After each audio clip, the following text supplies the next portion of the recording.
Salut, je m'appelle Yann Langlais-Plante. Ça fait presque 20 ans que la SAQ s'implique dans la grande cause de l'aide alimentaire. Déjà engagée auprès des banques alimentaires du Québec et la Tablée des chefs, l'an dernier, la SAQ a contribué à la mise sur pied d'une ferme agricole avec un tout nouveau partenaire, la cuisine collective Hochelaga Maisonneuve, la CCHM. C'est en leur donnant accès à un terrain vacant d'une dimension équivalente à 1,5 fois la patinoire du Centre Bell que nous avons décidé de nous impliquer dans notre quartier auprès de notre communauté immédiate. Ce jardin qui comprend une vaste serre permet la production de fruits et légumes à 2 pas de l'autoroute 25 en plein cœur d'une zone industrielle. La CCHM plante, veille aux grains, récolte et partage tout ce qui y pousse. Mais au-delà de ce qui remplit le ventre, on a voulu voir ce qui nourrit les cœurs des bénéficiaires de la CCHM. Parce que ce qui se passe sur notre terrain, ça permet à plusieurs hommes et femmes de se relever des jambettes qui se présentent parfois sur notre parcours. Discussion aujourd'hui avec Benoît de Perlongue, directeur général de la CCHM, et Caroline Vallière, collègue de l'équipe de la responsabilité sociétale, qui a participé à plusieurs activités de la cuisine. Vous écoutez Sous le bouchon, épisode 17, la CCHM, cultiver l'entraide. Benoît, Caroline, bonjour, ça va bien? Bonjour Yann, merci pour l'invitation. Bonjour! Benoît, peux-tu nous faire un topo rapide de ce que c'est la cuisine collective à Hochelaga Maisonneuve?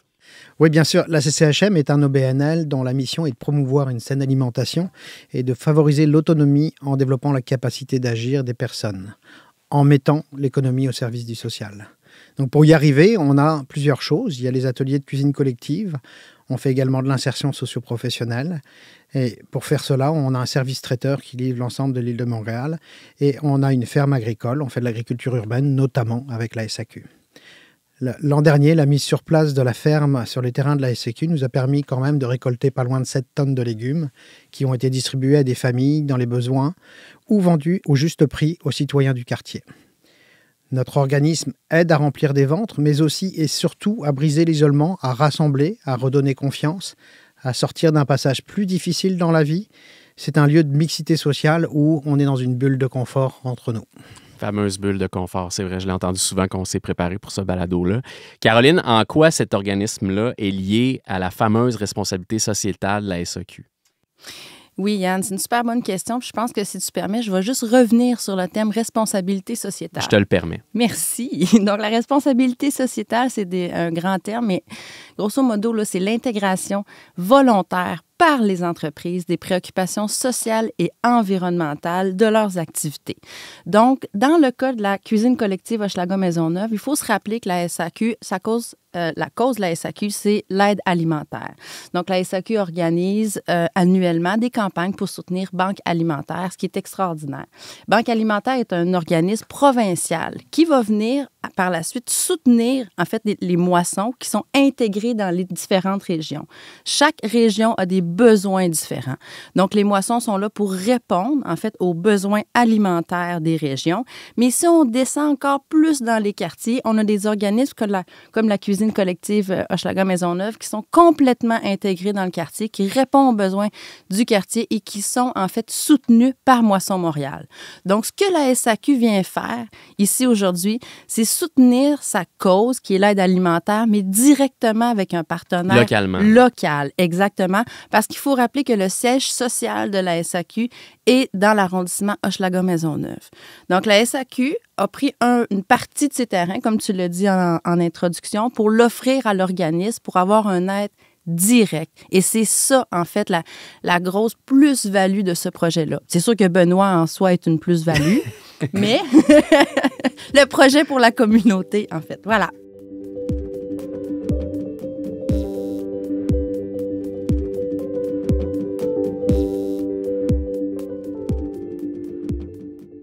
Benoît, les besoins en aide alimentaire, on le sait, ont explosé depuis la pandémie, depuis 2020. Tu le sais mieux que nous, d'ailleurs, parce que tu es au cœur, comme Caroline le disait, tu es sur le terrain, tu es là très localement dans les besoins du quartier de Hochelaga Maisonneuve puis les alentours. Mais au-delà de la bouffe, vous offrez pas mal plus que ça aux cuisines collectives. Ben oui, clairement. Quand on parle de la cuisine collective, on parle de briser l'isolement. On est vraiment à rassembler les individus ensemble. On sait que la cuisine est au cœur du quotidien des gens à la grandeur de la planète, mais spécifiquement au Québec, Depuis toujours, on reçoit autour de la table. C'est là que ça se passe dans la cuisine. Il y a le poêle qui est autour, on se rassemble. Il y a des scènes de famille qui se passent là. Il y a même de la littérature, des téléromans. Quand on parle des Belles-Sœurs de Michel Tremblay, on parle de l'écrivain public de Michel Duchesne. Tout ça, c'est dans l'histoire et dans la culture du Québec et dans notre quotidien. Autrefois, la participation de chaque membre de la famille à la préparation des repas créait une dynamique qui se transmettait au travers des recettes. Il y avait les débats, il y avait les échanges, il y avait des discussions. Ben, même en politique, il y avait les assemblées de cuisine, il y en a encore. René Lévesque savait servir de sa cuisine. Hein? Oui, tout à fait. Mais aujourd'hui, l'éclatement des familles, quand on retombe dans les métropoles, le rythme de vie, il y a bien d'autres facteurs qui ont réduit ce partage et puis ce rassemblement. La cuisine permet de réunir ces gens ensemble. Donc, au-delà de la bouffe, cuisiner en groupe, c'est aussi des échanges, de l'écoute, des histoires, évacuer, parler. On tente de retrouver cette même dynamique avec la cuisine collective. C'est son ADN, c'est la base de notre corporation. Elle se retrouve autant au niveau des groupes de cuisine que de nos employés, que de la communauté de façon plus large. On réunit des gens, on forme des familles, en partant de zéro. On mélange des humains, des réalités différentes, tout en cuisinant. Ils partagent leur expérience, s'entraident, se comprennent, s'ouvrent à l'autre. C'est ce qui les rend plus forts, c'est ce qui nous rend plus forts et les aide à retrouver l'énergie, la confiance, le moral, le sourire. En plus d'une carotte qui est bonne une fois cuisinée, il y a un petit épice en plus qui s'appelle de l'amour. Oh. Je rajouterais aussi la conception de filet social. On s'entend qu'aujourd'hui, avec les familles, il y a beaucoup d'étudiants en région qui viennent étudier en ville. On est un petit peu plus éloigné de nos familles. Donc, on a peut-être moins ce filet-là. Oui, puis les familles sont éclatées aussi. Exactement, exactement. Donc, vers qui qu'on se retourne pour avoir un peu de réconfort ou se refaire des liens? En fait, je crois que la cuisine collective autour d'une bonne sauce à spaghetti qu'on peut ramener à la maison et manger toute la semaine et penser à notre activité toute la semaine.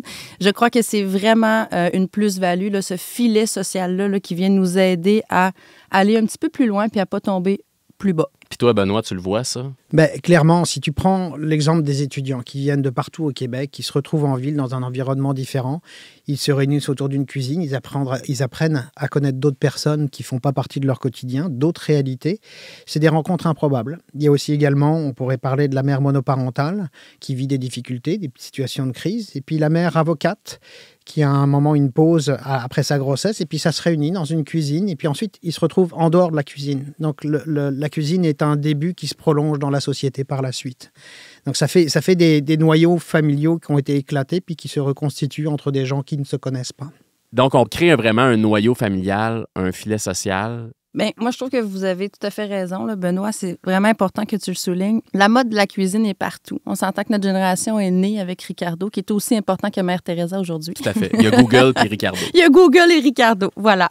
Mais trop souvent, c'est la dimension hédoniste de la gastronomie qui prend le premier plan. Mais le thème alimentaire est beaucoup plus large. Et il n'est pas que bonheur, satisfaction et abondance. Il y a aussi autre chose qu'on doit se poser comme question, et surtout aujourd'hui, avec tout le coût de l'alimentaire, en fait, qui augmente. Oui, l'inflation. L'inflation, merci, Yann.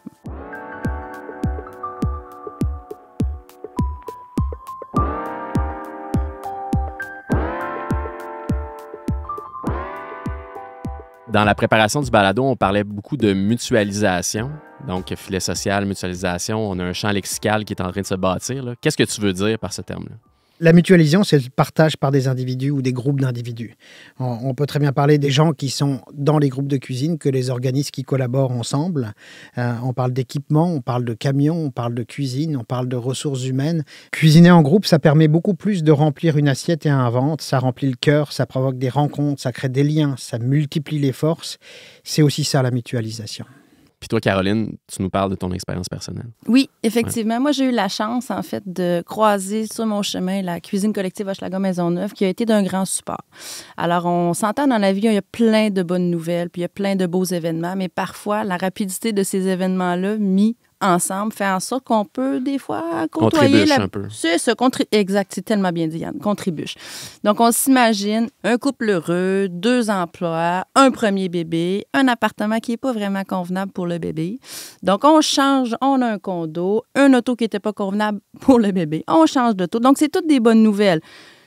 Tout le monde travaille, un nouveau bébé, un nouveau condo, un nouvel auto. Et là, arrive une perte d'emploi pour un et l'autre. Et là, la précarité cogne à la porte. Ce terme-là, en fait, j'ai vraiment compris sa définition quand on le vit. en fait. Et on s'est retrouvés, des mamans au parc, à discuter de comment, en fait, on peut essayer de s'entraider pour mieux répondre aux besoins de notre famille. Puis des besoins de base de notre famille, c'est les loger convenablement, de les nourrir convenablement. Alors, je commence à raconter un peu ce qui se passe à la maison et une maman lève sa main et dit pourquoi qu'on ne partirait pas un groupe de cuisine collective. Nous, on a pris cette possibilité-là de créer un groupe, mais je veux encore le mentionner que si on est seul, on peut intégrer n'importe quel groupe à la cuisine collective. Oui, parce qu'il y en a partout. Exactement. Il y en a dans plusieurs arrondissements, dans plusieurs autres municipalités du Québec. Je vous invite à vous informer d'ailleurs. Donc, on s'est ramassé, une gang de mamans, en train de cuisiner des bonnes recettes pour nos enfants à coût vraiment moindre, en fait. Puis, en ayant aussi des discussions autour de nos problématiques, de nos défis, de nos bons coups, de nos trucs avec nos enfants. Fait que quand on parlait de filet social, en fait, ça a été ça. C'était des journées. En fait, là, on commence à peu près vers 8h, 9h, puis on termine vers 3h, 4h. C'est des grosses journées, mais on sort de là la tête légère. On sort de là avec la bonne nourriture pour nos enfants, fait maison et une nouvelle expertise. Moi, Ricardo, je le connais, mais c'est pas ma passion. OK? Donc, mélanger les épices, goûter, ce n'est point mon expertise, mais j'ai pu profiter de l'expertise d'un autre membre de mon groupe qui ne me jugeait pas dans mon expertise de laver la vaisselle ou de couper les légumes comme il faut. Parce que paraît que t'es très bonne pour laver la vaisselle. Ça, c'est ma nouvelle expertise. Oui. Fait qu'on trouve chacun sa place, en fait, puis on s'entraide comme ça. C'est vraiment positif. Vraiment, vraiment. Dans notre cas à nous, puis on parlait des exemples de mère monoparentale ou, par exemple, des étudiants, mais nous, on était une famille. Puis c'est vraiment venu, en fait, nous soutenir pour pas tomber plus bas dans un moment qui était charnière pour nous. Ça a été un tremplin. Ah, définitivement. Benoît, là-dessus? Oui, Caroline nomme quelque chose qui est important. Tu parlais des groupes de cuisine qu'il y en a dans Hochelag. C'est vrai que les cuisines collectives naissent chez nous, mais il y en a maintenant partout à la grandeur du Québec. Chaque arrondissement à Montréal, chaque province dans le Québec a sa cuisine collective. Chaque région au ouais. Québec, oui. Ouais, a sa cuisine collective. Ce que Caroline nomme, par contre, par rapport à la réalité de la famille, de la maman, parce qu'en général, c'est souvent les mamans qu'on croise. Quelques papas sont là, mais c'est souvent les mamans. C'est un moment de fragilité, des fois. Ça démarre avec une fragilité. Et la cuisine est une bulle de confort sans jugement. On peut rejoindre un groupe, on peut créer un groupe. Et c'est un endroit où on parlait des familles, mais il y a des gens en itinérance, il y a plein de profils différents. Et quand ils sont dans la cuisine, il n'y a pas de jugement. Il y a l'interaction, il y a les échanges, il y a des mélanges de réalités. Mais c'est une zone aussi de grand réconfort dans les relations humaines. Réconfort et respect. Oui, beaucoup. Respect. Ouais. Puis valorisation aussi, parce que tellement. on partage qu'on vit, on dit, bon, je ne suis pas tout seul à vivre ça. Et moi, j'étais fière de ramener de la bonne sauce à spaghetti parce que tout seul chez nous, elle n'aurait pas été bonne. La vaisselle aurait été bien lavée. Ah, ça oui. Oui, c'est ça. Merci Caroline d'ailleurs de nous partager ça, ton expérience personnelle, c'est vraiment apprécié. Est-ce que ce genre d'histoire-là, Benoît, comme celle de Caroline, c'est ce qui te motive tous les jours à te lever puis faire la job que tu fais avec la CCHM? Elle me motive à tous les jours à me lever, mais je dirais même que quand dans mon bureau, il y a des trucs qui me fatiguent un petit peu, la façon de rebondir, c'est d'aller me mélanger avec les groupes ou avec l'entreprise d'insertion à côté. Et c'est ça qui me remet en marche à chaque fois. C'est cette beauté, cette couleur d'interaction entre les gens qui est très motivante. Puis ce que j'entends là-dedans, en fait, c'est que la bouffe, même si c'est une cuisine collective, on pense à bouffe automatiquement, la bouffe devient un prétexte, en fait. Le filet social est beaucoup plus important, en fait, que la bouffe en tant que telle qu'on fait puis qu'on ramène à la maison. C'est tous les effets collatéraux de ça qui sont géniaux pour les personnes qui embarquent puis qui s'impliquent. Mais c'est un des fondamentaux de la cuisine collective. La cuisine est une excuse en soi. Mais que ce soit, on parle des cuisines collectives, mais il y a l'entreprise d'insertion, où les jeunes se remettent sur le marché du travail grâce à un apprentissage en métier de cuisine. Mais à chaque fois, la cuisine est une excuse pour aider les gens à se remettre à l'endroit ou à se mélanger entre eux. Il y a une mixité sociale qui se passe dans toutes les sphères de la cuisine collective et le potager à la SAQ est encore une fois une excuse pour rassembler les gens autour de l'alimentation. Tu veux rajouter quelque chose, Caroline? C'est aussi apprendre le goût de cuisiner. Tu sais, quand tu es tout seul chez vous, tu commences une grosse recette, puis c'est pas ton dada. Des fois, c'est difficile, c'est comme Sauf que quand on est coaché ou quand on rencontre des gens que c'est leur passion, ça donne le goût de cuisiner. Oui, parce que comment ça marche, en fait? Est-ce qu'il y a un chef qui est là, qui coach? Parce que toi, tu dis que tu n'as pas besoin de coach pour laver la vaisselle, mais pour trouver les bons assaisonnements pour ta sauce à spag, peut-être que ça serait le fun d'avoir un coach. Peux-tu nous dire, toi, comment ça se passait, une cuisine collective? Alors, nous, on choisissait nos recettes qu'on proposait. Oui, effectivement, il y a un coach, un genre de chef, en fait, qui supervise. Donc, on arrive en groupe, on a choisi nos recettes, on a choisi la quantité, en fait, qu'on voulait faire. Puis après ça, on est supervisé par un chef qui vient vérifier que les quantités correspondent bien, parce que quand on multiplie de 10 fois une recette, des fois, elle va dire « Ah, mais un petit peu moins de ci, de ça ». Et ça nous permet aussi, grâce au potager, par exemple, où on sait que la cuisine collective a aussi des jardinettes, en fait, sur le toit, de profiter, en fait, de produits frais à bas prix pour pouvoir, justement, un petit peu booster nos recettes, en fait. Donc, après ça, on les cuisine, on les divise, on se divise le coût et on repart heureux à la maison. Et oui, on est coaché. Et moi, je veux dire qu'un jour, c'était extraordinaire quand on parle de réinsertion sociale ou réinsertion à l'emploi plutôt. On avait été coaché par quelqu'un qui m'avait expliqué que lui, c'était grâce à la cuisine collective qu'il avait découvert qu'il aimait faire la nourriture. Et maintenant, il travaillait pour le traiteur et cette fois-là, il remplaçait le chef lors de notre cuisine collective. Donc, c'est beau à entendre ces histoires-là. C'est quelqu'un qui a été invité à participer à un groupe puis il s'est dit « Ah, mon Dieu, j'aime ça cuisiner ». Et après ça, il a continué à cheminer tout au long, en fait, de son passage à la cuisine collective pour après ça, devenir lui-même chef et en faire un métier. Donc, cette personne-là est complètement sortie de l'isolement, est complètement sortie de la précarité. C'est un exemple concret. Puis je pense que quand Benoît, il parlait des fois, oui, c'est pas facile d'être directeur d'un OBNL, on le sait, mais quand on va se ressourcer avec les gens, c'est parce qu'on voit l'impact direct de l'organisme. C'est direct. Fait que ça rapporte un petit quelque chose là, dans le fond du cœur qui est difficile à exprimer.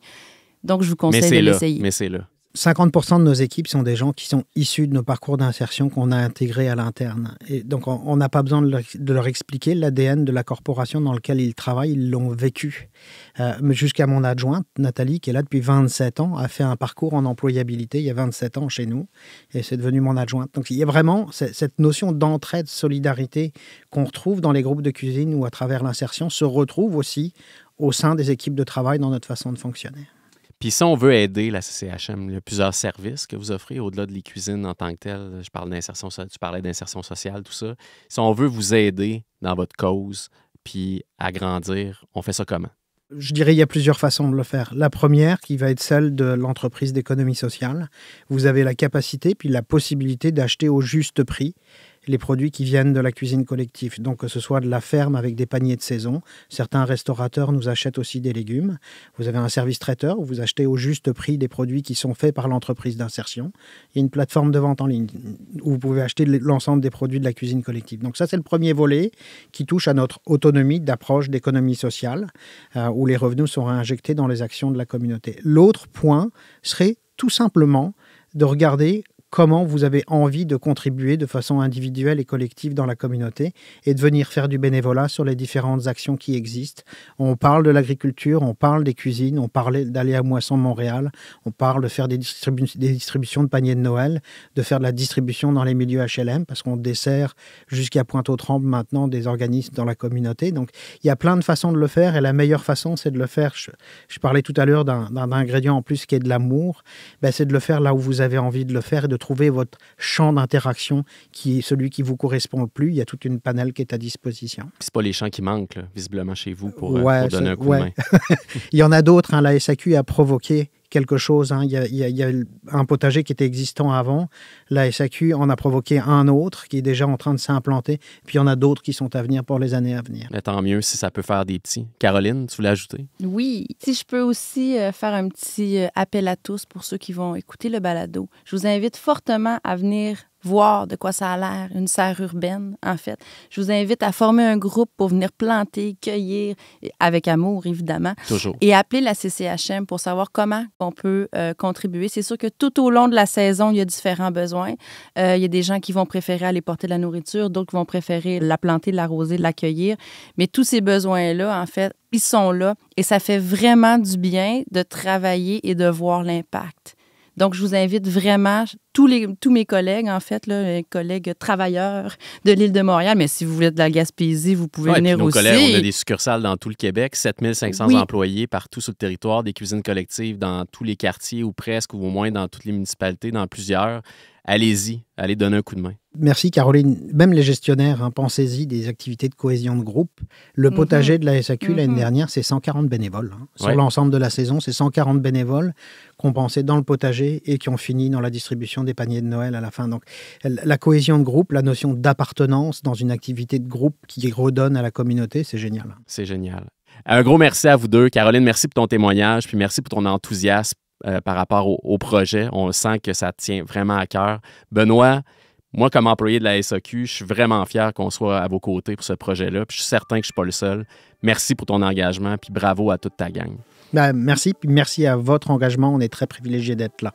Et si je peux rajouter, nous, à la SAQ, notre brand commercial, c'est le goût de partager. Et aujourd'hui, je vous invite sincèrement à avoir le goût de potager. Oh. Merci pour l'opportunité, messieurs, et ce fut un grand plaisir. Merci, Caroline. Merci, Benoît.